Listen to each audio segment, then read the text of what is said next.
Salam uşaqlar, bugün sizinlə belə bir həndəs sualla tanış olacağıq. Deyir ki, ABC üçbucağında AB 5-dir, BC 6-dır. Bucaq ABC 120 dərəcədir, X-i tapın.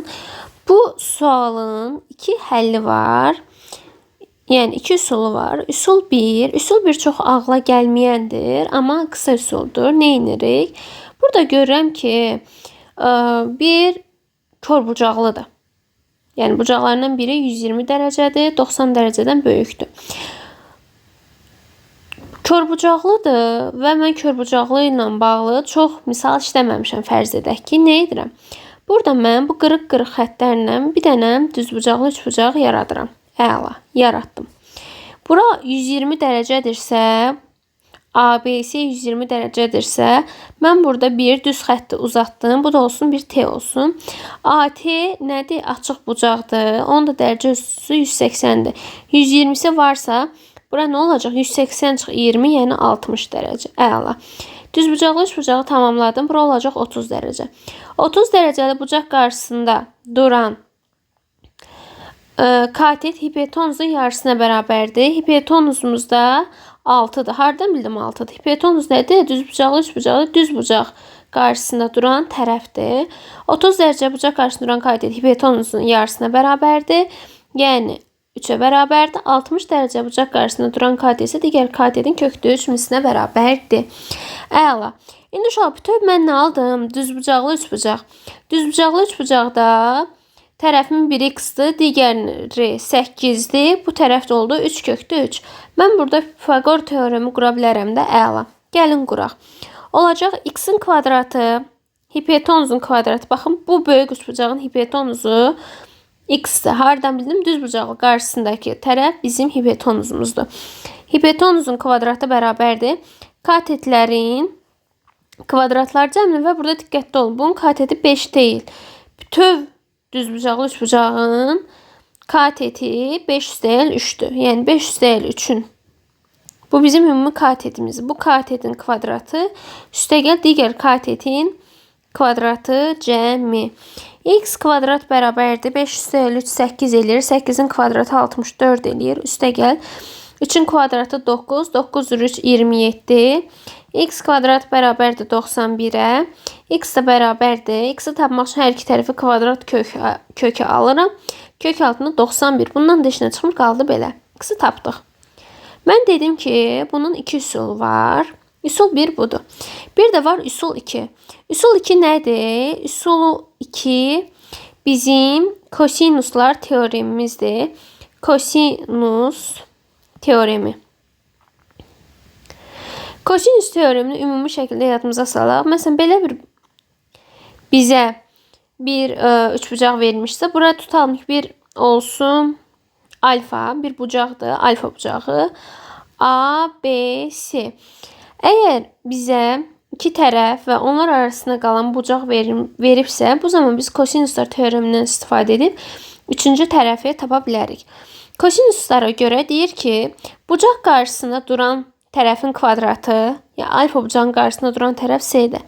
C-nin kvadratı bərabərdir. Digər iki tərəflərin kvadratları cəmi A kvadrat üstəgəl B kvadrat çıxılsın. Bu tərəflərin hasilinin 2 misli. Bir də vurulsun bunların arasında qalan bucağın kosinusu. Bu da belə.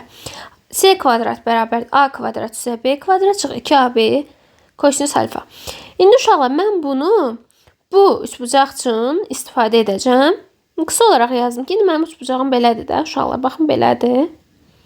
Bura 120'dir dərəcədir. Bura 6'dır. Bura 5'dir. Bura x. Baxın oxşayır. İndi mən burada x-i tapmaq üçün x nədir? 120 dərəcəli bucaq qarşısında duran tərəfdir. Deməli yazacağım. X-in kvadratı bərabərdir. Digər iki tərəfin kvadratları cəmi A kvadrat üstəgəl B kvadrat çıxılsın. 2 vurulsun.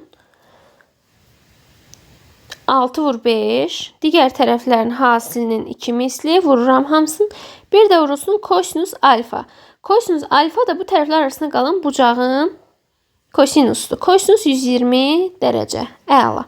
İndi uşaqlar buradan alacağım ki, x kvadrat bərabərdir.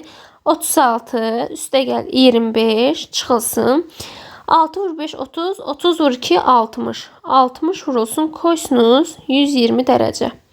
İndi mənə burada kosinus 120 dərəcə maraqlıdır.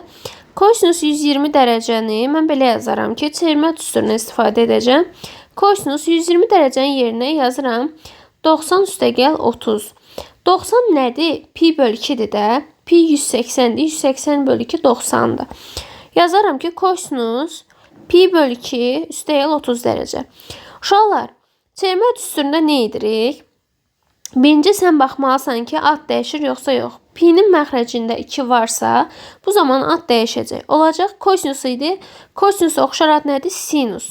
Ad dəyişdi. Sinus 30 dərəcə oldu. Bir dənə elə bil, bu pi'nin məxrəcinə görə mən onun adın dəyişməsinə baxıram. Əgər pi'nin özü olsaydı elə kosinus 30 qalacaqdı. Çünki pi kosinusun dövrüdür. Amma pi bölü 2'dir. Pi'nin məxrəci 2'dir. Ad dəyişdi. Oldu sinus 30. Uşaqlar 30 da yazın burada. İndi mənə maraqlıdır bu müsbətdir yoxsa mənfidir. Kosinus, baxın işarə ad dəyişmədən qabaqki bucağa baxılır. Yəni kosinus 120. 120 dərəcə hara düşür? 0, 90, 90, 180. İkinci rübə düşür. İkinci rübdə kosinusun işarəsi nədir? Ümumiyyətlə rüblərə görə işarələrimiz var ki, sinus müsbət, mənfi, mənfidir. Sinus müsbət, mənfi, müsbətdir. Tangens müsbət, mənfi, kotangens müsbət, mənfidir. Əla. Baxıram ki, kosinus 120 dərəcə ikinci rübə düşür, bura düşür. İkinci rübdə kosinus nədir? Baxın, bu sinusdur. Sinus.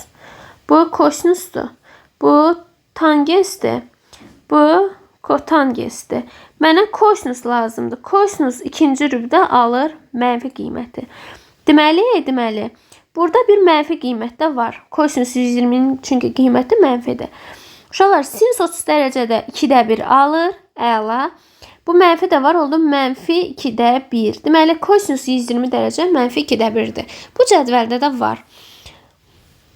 Ümumi şəkildə yazıram. X kvadrat bərabər 36'ın üstünə 25 gəlirəm. Eləyəcək 61 çıxılsın 60 vurulsun mənfi 2'də 1. Mənfiyə dəyər nə olur? Müsbət olur. Bunlar getdi. İxtisar. Yerdə qaldı. X kvadrat bərabərdir 61 üstə gəl 30. X kvadrat bərabərdir 91. X da nəyə bərabərdir? Bayaq da tapmışdım. X da bərabərdir kök altında 91. Üsul 2'də belə. Baxın, üsul 2 budur. Biraz uzundur. Üsul 1 isə baxın, burada daha yığcandır ki, biz xəyali olaraq o üçbucağı düzbucaqlı üçbucağa tamamladıq və həll etdik. İndi baxır sizin bacarığınıza hansı daha sizə rahatdırsa onunla yaza bilərsiniz. Bu da rüblərdir. Bu birinci rübdür. Bu ikinci rübdür. Bu üçüncü rübdür. Bu da 4'dür. Baxın rüblər. Sinus birinci, ikinci rübdə müsbət. 3, 4'də mənfi. Kosinus birinci rübdə müsbət. 2, 3'də mənfi, 4'də müsbət. Ümumiyyətlə uşaqlar, yadınıza sal. Sinus, kosinus, tangens, kotangens həmişə birinci rübdə müsbətdir.